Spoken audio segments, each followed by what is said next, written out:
नमस्कार. कमळी सादर करत आहे. आपण जर आजच्या भागामध्ये बघितले तर तो म्हणतो, कमळीचे वडील म्हणतात, राजन, की मला असं वाटतं की कमळी ही माझी मुलगी आहे. आपण पूर्ण तिची एकदा चौकशी करूया, कारण की गावाला कोणीतरी तिचं घर जाळलं आहे गौरीचं, त्यामुळे गौरी त्या ठिकाणी राहत नाही. तेव्हा अन्नपूर्णासुद्धा म्हणते, मलासुद्धा एक असाच आभास झाला आहे, कारण की मला ज्योतिषने सांगितलं होतं की तुमची जी नात आहे, मोठी नात, ती 3 ते 4च्या दरम्यान येणार आहे.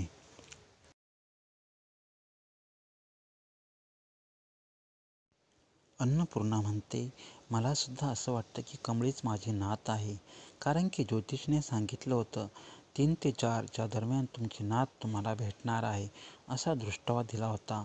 जेव्हा मी वाट पाहत होते तेव्हा कमळी आली होती 3 ते 4च्या दरम्यान, परंतु त्यानंतर 4ला 2 मिनिट कमी असताना अनेक मुली आल्या.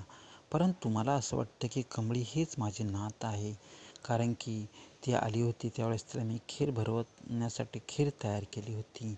परंतु दुसऱ्या मुली अचानक आल्या, त्यामुळे ती खीर सांडली.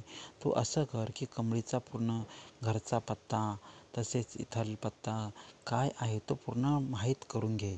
तिच्या जे हॉस्टेलवर राहते तिथे तिचे आजोबा किंवा आई यांचासुद्धा फोटो असेल तोसुद्धा तू बघून घे. आता हे सगळ्या गोष्टी कोण ऐकत असतं लपून? तर तिची सून रागिनी आणि तिची आई कामिनी ऐकत असते. आणि कामिनी आणि रागिनी ह्या विचार करतात, कमळी जर हिची नात असेल तर सगळी संपत्ती ही कमळीला जाणार, मग आपला काहीच फायदा होणार नाही. तेव्हा ते जुन्या पुराण्या साड्या घालून मस्तपैकी नटून थटून जातात. तेव्हा रागिनी म्हणते कामिनीला, आई, फारच साडीचा घाण वास येत आहे, नको मला ही साडी. तेव्हा ती म्हणते, कामिनी, हे सगळं सहन करावं लागतं. मोठा डाव जिंकण्यासाठी छोट्या मोठ्या गोष्टी या सहन कराव्या लागतात. मलासुद्धा वास येत आहे, मी काय वेगळी साडी नाही घातली.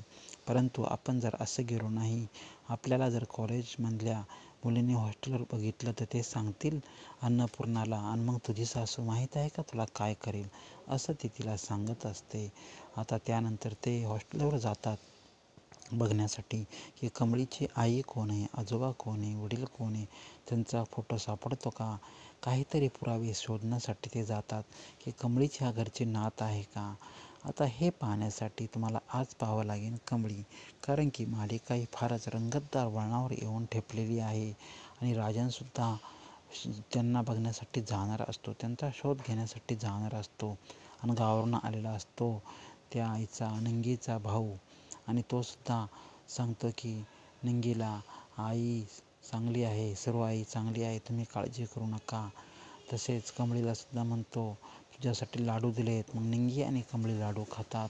तर असा हा आजचा भाग आहे, फारच छान आहे, नक्की बघा.